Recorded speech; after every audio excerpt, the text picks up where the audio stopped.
Hello, രാവിലത്തെ മഴയൊക്കെ കഴിഞ്ഞപ്പോൾ ഞാൻ ചെടിയുടെ അടുത്തേക്ക് ഇറങ്ങി. ചൈനീസ് ബോൾസൊക്കെ നന്നായി പൂത്ത് നിൽക്കുന്നുണ്ട്. ചെടിച്ചട്ടിയിൽ വെള്ളം കെട്ടി നിൽക്കുന്നുണ്ടായിരുന്നു. അപ്പോൾ അതൊക്കെ ഒന്ന് ജസ്റ്റ് ശരിയാക്കി. പിന്നെ ഈ ഒരു CC പ്ലാന്റ് ചേച്ചിയുടെ ഏറ്റവും ഫേവറേറ്റ് ആണ്. അതിൽ നിന്ന് പ്രോപ്പഗേറ്റ് ചെയ്യാൻ വേണ്ടി മാറ്റി വെച്ചിരുന്ന കട്ടിങ്സിന് നല്ല റൂട്ട് വന്നിട്ടുണ്ട്.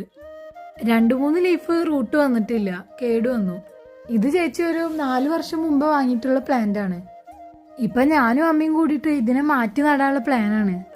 ഇപ്പൊ ചേച്ചിക്ക് കൂടുതൽ ഇഷ്ടം പൂവിടുന്ന ചെടികളാട്ടാ. ചേച്ചി വീട്ടിൽ വരുമ്പോ ആദ്യം ഓടി വരിക ചെടിയുടെ അടുത്തേക്ക. ഈ മഴ അങ്ങനെ നിൽക്കാതെ പെയ്തിട്ട് കുറെ ചെടികൾ നാശമായി പോയി. എനിക്ക് ഈ കട്ടിങ്സിൽ റൂട്ട് വന്നപ്പോൾ നല്ല സന്തോഷമായി. അതാണ് ഞാൻ വീണ്ടും വീണ്ടും നോക്കുന്നത്. അപ്പൊ അമ്മ ചെടി നടാനുള്ള പോട്ടിംഗ് മിക്സ് ഒക്കെ റെഡിയാക്കിയിട്ടുണ്ട്. ഒരു ചെടി നട്ടപ്പോഴേക്കും എനിക്ക് മടിയായി.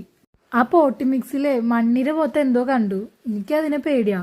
പിന്നെയുള്ള ചെടികളൊക്കെ അമ്മയാണ് നട്ടത്. അപ്പൊ വീഡിയോ ഇഷ്ടപ്പെട്ട സപ്പോർട്ട് ചെയ്യാൻ മറക്കല്ലേ.